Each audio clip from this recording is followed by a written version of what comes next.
This is Vader's side of the story.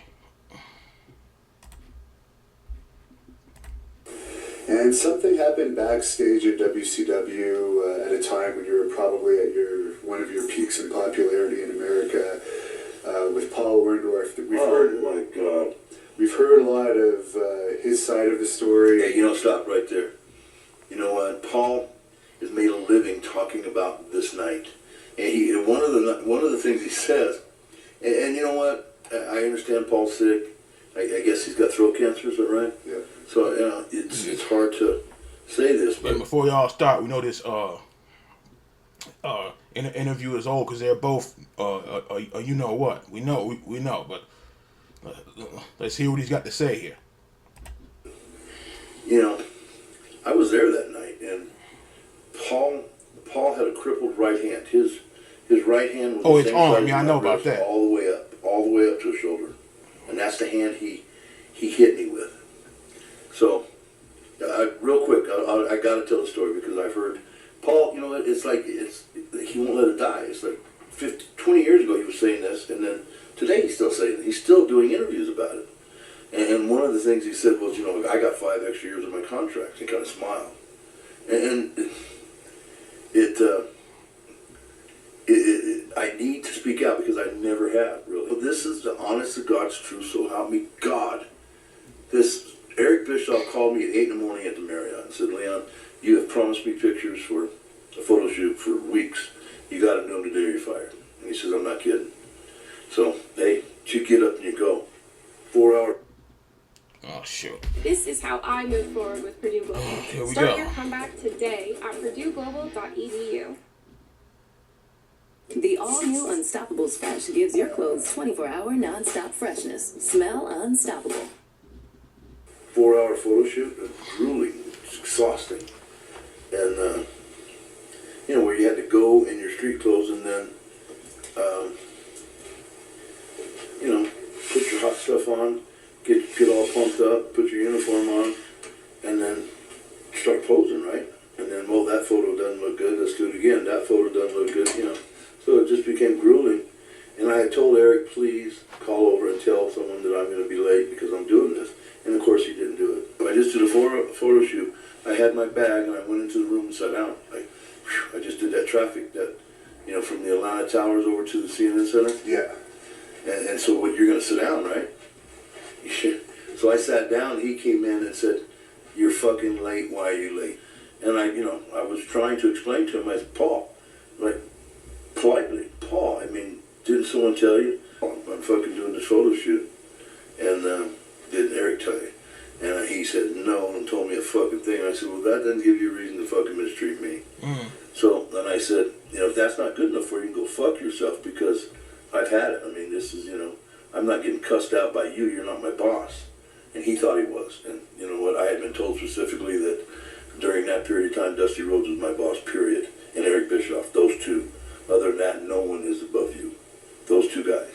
Yeah. And I think Sting had the same range, or Hogan had, maybe even a different range. Maybe Eric Bischoff couldn't tell him what to do, but... yeah, not Hogan, but yeah. So, but that's neither here nor there. So, he turned around and walked out. And Terry Tater comes in and gets me, Leon, regardless of where you were or,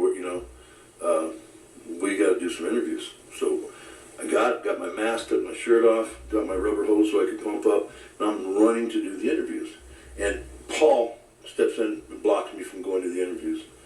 And he called me everything in a book and threatened me to my face to face.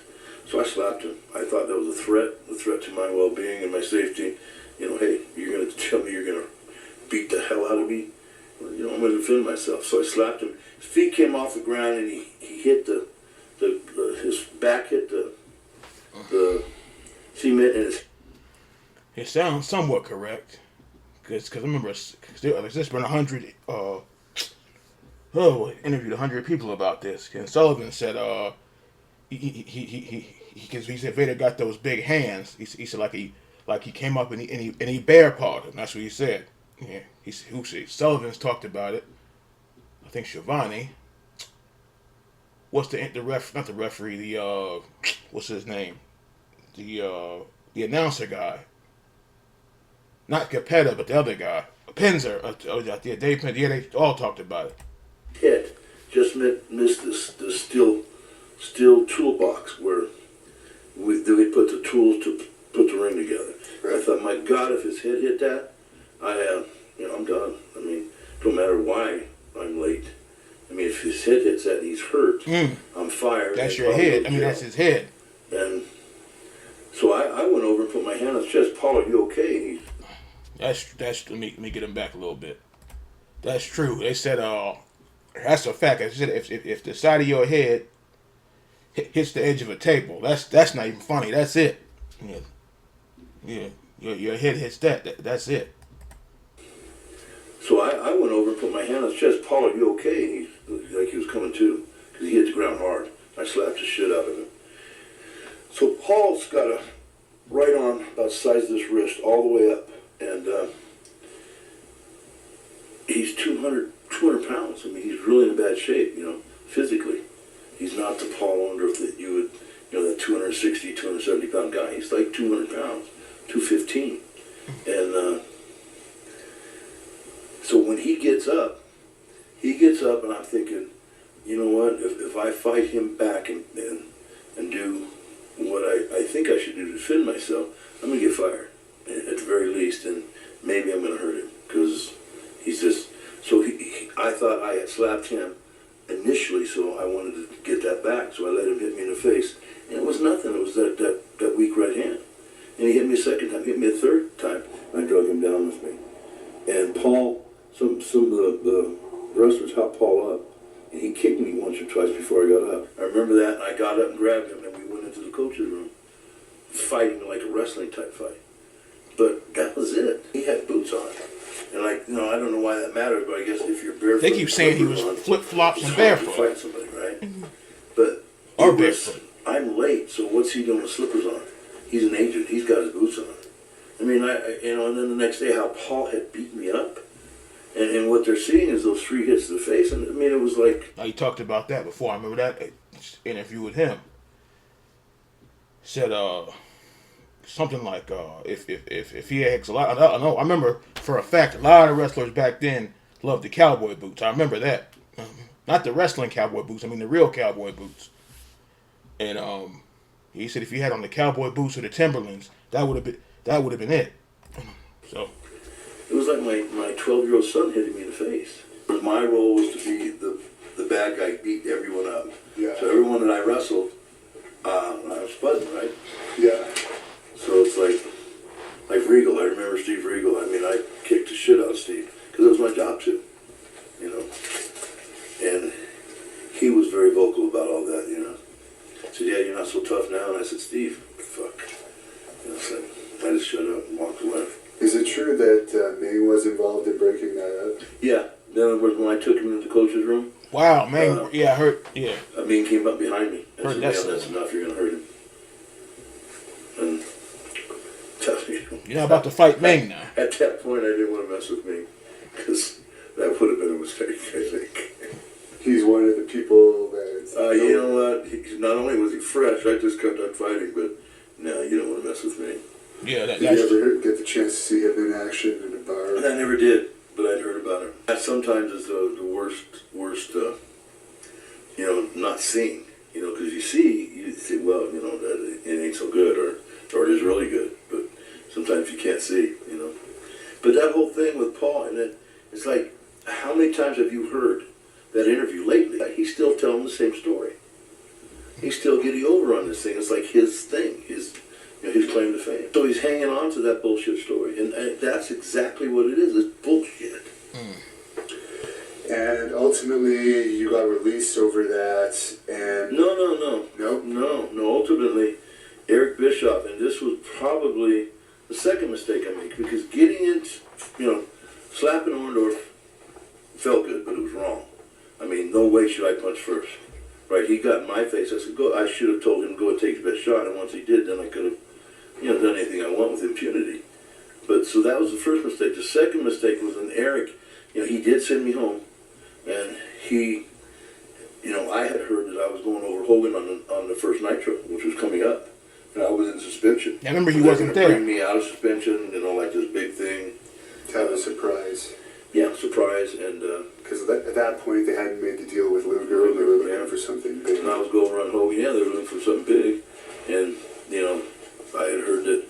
Much to my surprise, Eric was in my corner saying, "Hey, Leon, he's a hard worker. He took that WCW belt for a year and never once, had a bad match." And you were on the opening, actually, for the first Nitro, even though you never wrestled on Nitro, so Yeah. that really adds some... So I heard that, and then, so Eric says, "Well, during this period of time off, we want you to take a 6-month pay cut," and that's a lot of money. I said, "Eric, for this? I said, I can't see 6 months pay cut. That's half your salary." Ooh, it's a lot of money, boy.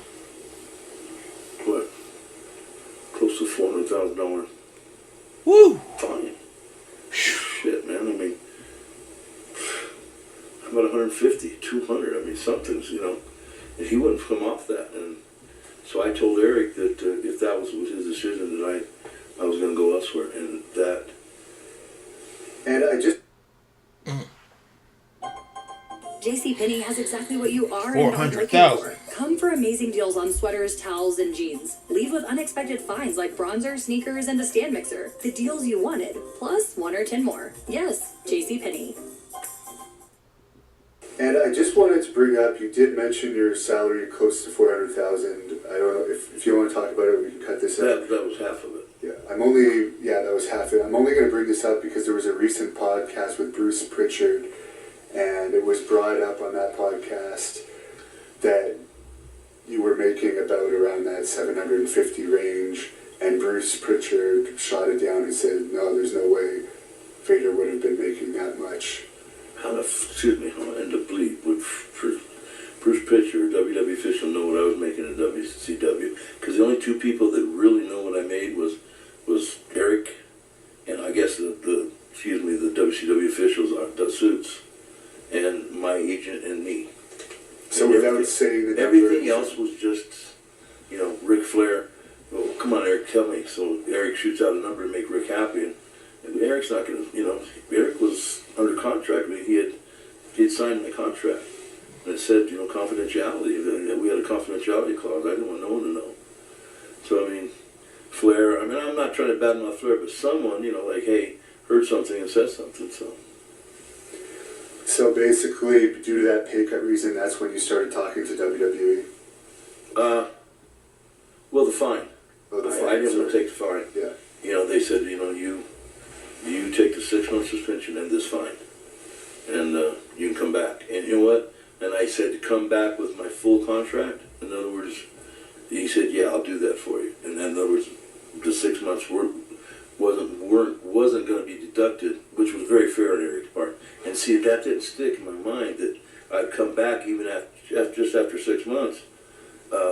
Things would have been, I could have been in great shape, lost some weight, got tan, then came back and made a real run out of it. So what made you make the big jump finally? Well, I got a settlement, so we settled out on my contract, which was substantial because it was like, I don't know, six years left. But, if you multiply those 6 years of what I would have made, so it was a bad mistake on my part. But what, I don't know. I think pride, and, pride in business don't work. So that was a big, big mistake.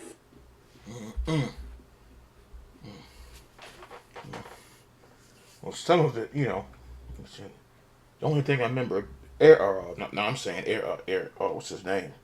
Tony Schiavone was saying, he said, the man's like, get off me, get him off me, get him off me. So that's what he said Vader was saying. I was like, I don't know. He said, because I remember Sullivan was also saying, Vader hit him, but he said Vader's no slouch now.